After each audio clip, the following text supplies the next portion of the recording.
Low water history here, guys. Today, I'm going to be sealing this bison skull that I found in the river using paraloid b-72. This isn't a how to do it video as much as a how I do it video, so take everything with a grain of salt, but I get a lot of questions, so I figured might as well show you all how I do it. Unfortunately, my microphone was not turned on, so the rest of this video will be a voiceover. But starting with the beginning, I have paraloid b-72, 1.5 ounces, dissolved into 1 quart of acetone.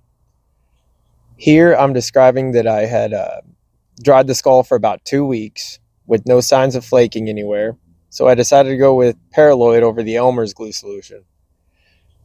The very beginning is probably the hardest part. You have to pour the paraloid directly into the base of the skull so that you can slosh it around, getting it into the horn cores and all over the brain case of the skull. As you can see, I'm shaking it around about as much as I can just to get it as much in there as possible. And I drain the excess through the nasal bones, which are kind of hard to get to with a brush anyway.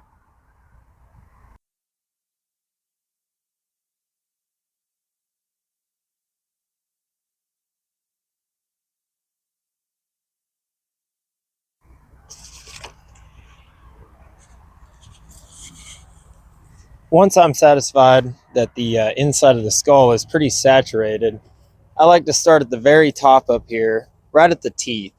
Um, Obviously, if you start up top, everything will work its way down.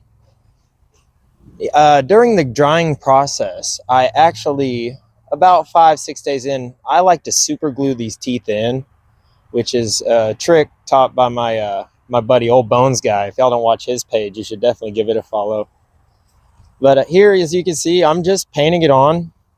I, at this point, was saying I know it looks like I'm a little excessive, but I like to make sure I get it everywhere, and I don't mind wasting a little bit of paraloid if it makes me feel like I got a better job on saturating the skull.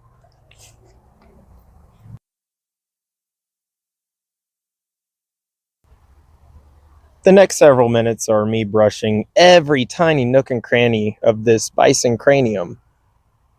Bison skulls are by far the hardest and most intricate bone I have ever tried to seal. They are just completely filled with cavities, voids, tiny nasal passages. So it's almost impossible to get it all without a dunk tank, but brushing it on, I just try to apply it liberally as much as possible. Some of the things you should watch out for, as you can see, I'm doing this outside. It's a solvent, open air environment. I should really be wearing gloves. I ran out. I did not have any, but I am wearing safety glasses in this video. I highly suggest you wear those. But doing it outside, you need to watch the humidity. When I currently made this video, it was about 30% humidity and about 109, so I avoided the direct sunlight, and I'm on the non-windy side of my house because these things can cause the acetone to evaporate too quickly, and it'll leave a milky looking substance on the front of the skull. It's just where the paraloid did not penetrate, which is how this stuff works. Paraloid is dissolved into the acetone, and when you brush it on the skull, it actually embeds itself, but then the acetone evaporates, which leaves you a skull that is sealed entirely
Once I'm satisfied, I make sure the horns are wet because you do not want to touch them if they are dry.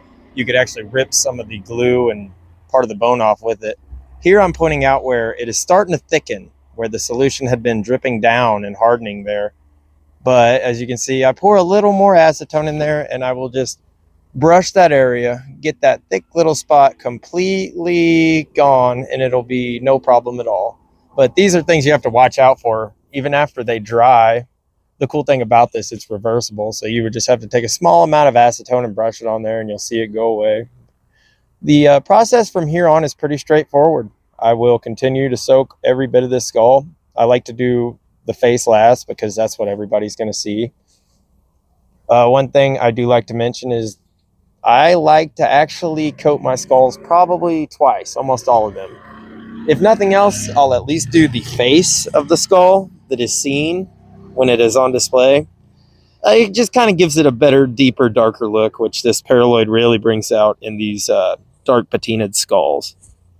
But going forward, it is pretty basic. I'm pretty much painting this guy, and we'll get to some more intricate bones here at the very end here in just a second.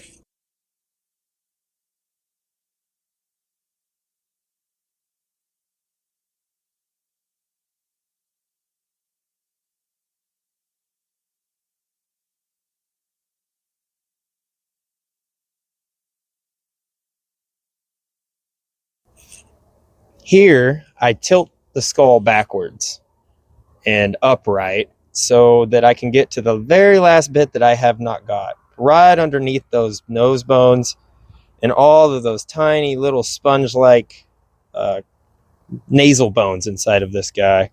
So it's hard to see there. It's actually pretty impossible, but I'm pouring it directly in this guy's nose hole and letting it seep all the way down in there. And I do a couple of these, as you can see it pouring out of the bottom.